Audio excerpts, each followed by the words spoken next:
Olá, minha irmã, eu sou o Padre Marcelo, da Diocese de Taubaté. Hoje é dia 29 de janeiro de 2024.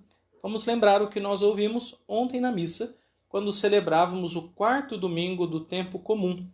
No Evangelho, Jesus realizou um exorcismo na sinagoga, libertando um homem que estava possuído por um espírito mau. Vamos meditar sobre como a missa é um lugar de libertação, um lugar de cura espiritual, independentemente do padre que celebra, ou do momento da missa, ou mesmo do estilo celebrativo daquele que conduz. Toda missa é lugar de cura e de libertação. Bora refletir.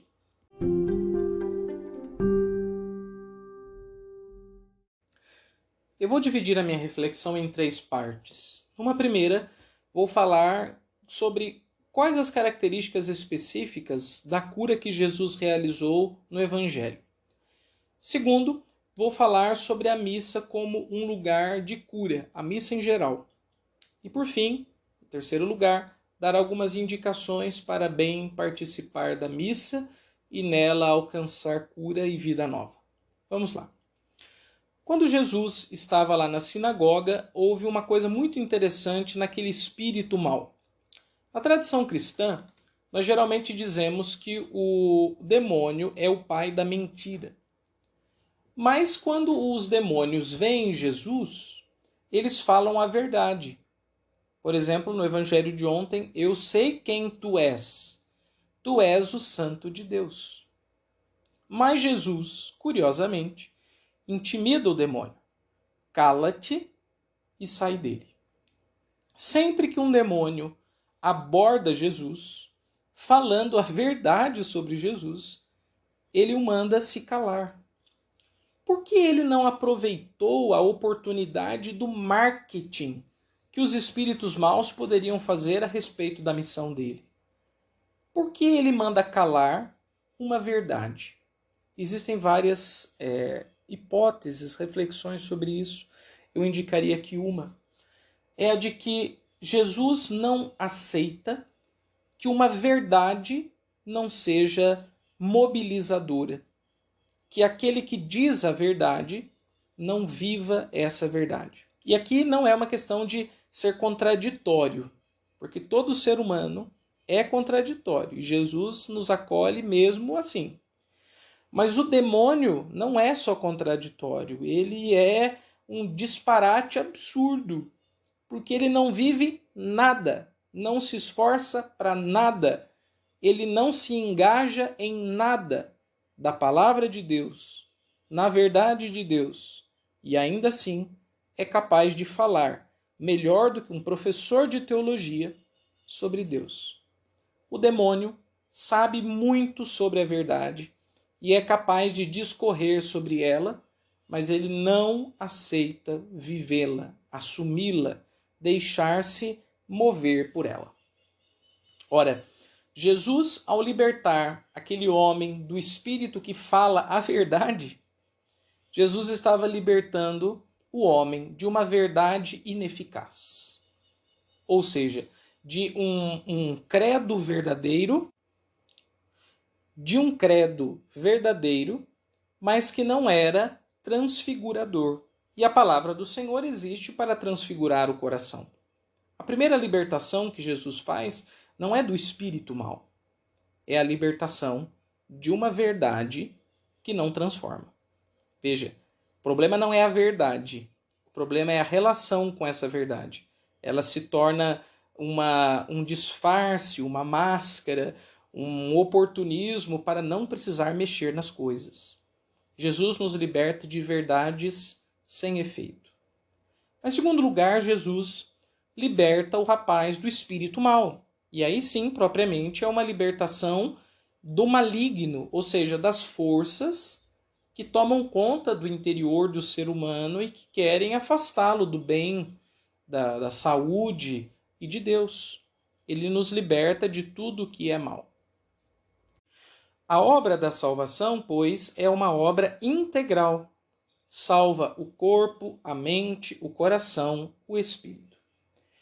E aqui eu entro no segundo ponto da minha reflexão. A missa é um lugar em que Jesus realiza essas curas e tantas outras na nossa vida. Então, por exemplo, nós ouvimos falar em alguns lugares de missas com o título ou o subtítulo de cura e de libertação. Essas missas, geralmente celebradas numa espiritualidade um pouco mais pentecostal, mesmo dentro da Igreja Católica, vinculadas à renovação carismática, elas têm na sua nomenclatura uma vantagem e uma desvantagem, né? Primeiro, a vantagem é a de mostrar para as pessoas e chamar as pessoas para uma experiência muito particular com Deus, que é uma experiência de curar e de libertar. Nesse sentido, é um chamariz verdadeiro. A missa é cura e libertação. Agora, o problema é que dá uma impressão para algumas pessoas que não conhecem muito de que a missa de cura e libertação é só aquela lá. E que, por exemplo, a missa da sua paróquia, uma celebração comum no domingo, ou mesmo uma missa durante a semana, aquelas que duram meia hora, 40 minutos, elas não são suficientes, ou não são boas, ou não são missas de verdade, porque elas não curam nem libertam. Então isso é um problema. Toda missa é cura e libertação, isso tem que estar muito claro. E o uso dos subtítulos para a missa, como um recurso pastoral, exige muita prudência da parte dos padres. A Igreja tem orientações, inclusive, oficiais da parte da Santa Sé e da CNBB, que organizam um pouco como funcionam e o que pode e o que não pode numa missa dita de cura e de libertação. Mas eu estou fazendo esses dois acenos aqui. Primeiro, que a nomenclatura, né, ela tem um valor, mas ela também é perigosa, porque pode dar a impressão que as outras missas não são de cura e libertação, e que existem orientações oficiais da Igreja sobre isso, que é para a gente ter uma visão ampla do fenômeno. Mas o que eu quero destacar, sobretudo, com muito respeito, inclusive, a padres que celebram muito bem e conduzem com muito respeito essas celebrações, é que toda missa é cura e libertação. Meu propósito não é criticar aqueles que têm feito um bom trabalho nesse sentido. Mas o meu propósito é mostrar que todas as celebrações têm esse efeito. Por quê? Porque elas são a atualização do mistério salvador de Jesus. Porque nessas missas, o Senhor se faz presente. Porque Ele fala na palavra. Porque Ele está na Eucaristia, seja de um padre ou de outro padre, numa igreja ou noutra igreja. Toda missa é lugar da ação transformadora de Jesus, que morreu na cruz para que todos tenham vida, para a salvação de todos. E aqui eu chego no terceiro ponto da minha reflexão. Olha, se as missas são esses espaços curativos e de vida nova, então a gente tem que aproveitar muito a missa toda. A missa inteira tem valor e graça salvífica. Então, eu vou dar primeiro alguns exemplos de como as partes da missa são salvíficas. Numa certa ocasião, um jovem que tinha passado o seu sábado virado da noite até a manhã do domingo em festas, bebedeiras e tantas coisas que faziam com que o seu coração se perdesse do bem, da vontade de ajudar os outros, de estar próximo de Deus, numa vida dissoluta mesmo. Ele, passando na praça da igreja, vê que tem uma missa às 6:30 da manhã, e mesmo virado da badalação, vai para aquela missa. E no início da celebração, na hora do ato penitencial, ele sente o seu coração atravessado por uma necessidade de sair daquela vida em que ele estava se pondo a perder e fazendo mal para muitas pessoas. Quando o ato penitencial convidou a reconhecer os pecados e a pedir perdão para Deus, ele se sentiu profundamente tocado por aquele ato penitencial, e aquele momento da missa foi para ele cura foi libertação.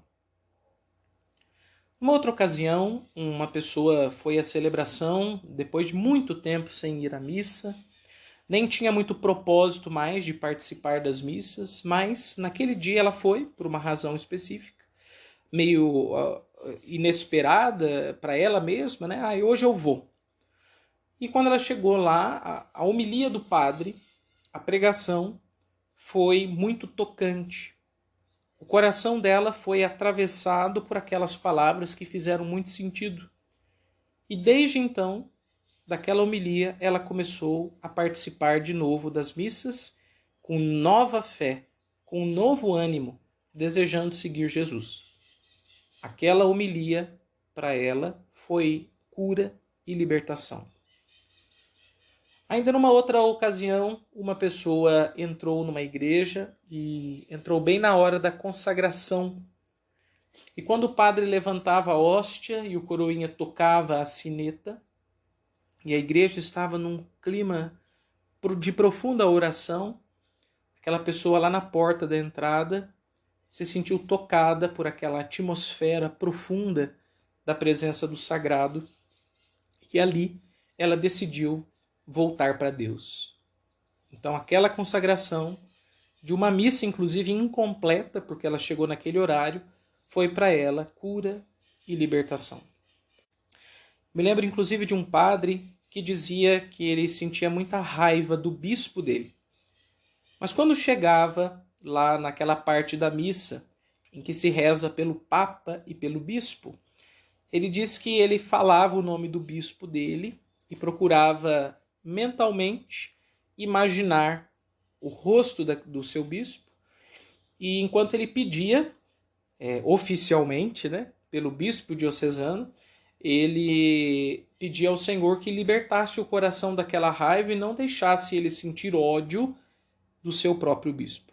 Para aquele padre, aquela oração foi cura e libertação. E um último exemplo de uma senhora que ela sempre rezava o Pai Nosso incompleto. Sempre ela chegava no final, quando fala perdoai-nos nossas ofensas, assim como nós perdoamos a quem nos tem ofendido, ela parava o Pai Nosso. Por quê? Porque ela não conseguia perdoar. Como é que ela ia perdoar, pedir a Deus que perdoasse as suas ofensas, se ela não tinha perdoado a quem tinha ofendido? Então ela falava que era injusto rezar isso no Pai Nosso se ela não dava o perdão. E, no entanto, não rezar aquela parte do Pai Nosso foi provocação para ela durante muito tempo. Até que um dia ela conseguiu dar o perdão e então ela voltou a rezar. Então, o Pai Nosso foi para ela, fora e dentro da missa, durante muitos anos, um lugar de cura e de libertação, porque era uma provocação para que ela conseguisse perdoar uma determinada situação.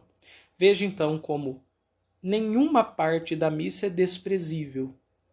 Teologicamente falando, a missa tem dois centros vitais, que são a palavra proclamada, a liturgia da palavra, e a Eucaristia comungada, a liturgia eucarística.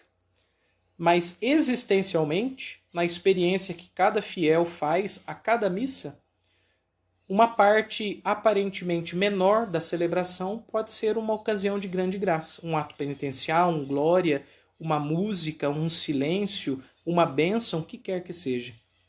Importante é ter muito claro isso, gente. Nenhuma parte da missa é desprezível. Não existe na missa um momento do pit stop, tipo assim, isso aqui não é importante, deixa de lado, daqui a pouco eu presto atenção de novo. A cada momento, Deus tem uma graça escondida. E a cada missa eu tenho que descobrir onde será que Deus, dessa vez, escondeu a graça desta celebração.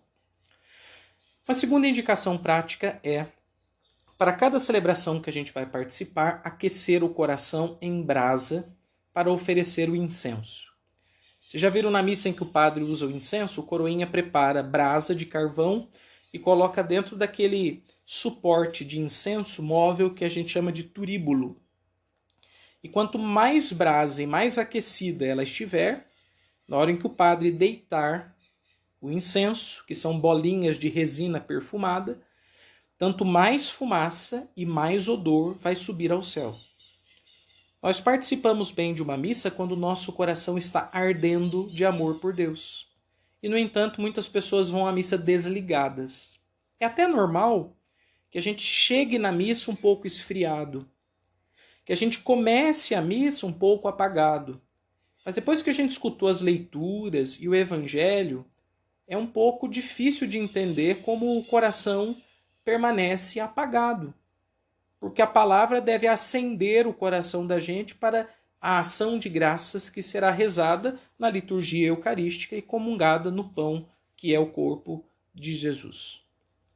Então, para participar bem, aqueça o seu coração antes da missa, pela sua oração pessoal, e ao estar lá na celebração, não se deixe dispersar, mas mantenha viva a sua piedade interior, para que suas orações, seus cantos, seus silêncios sejam como incenso colocado sobre uma boa brasa e suba perfumado à presença de Deus.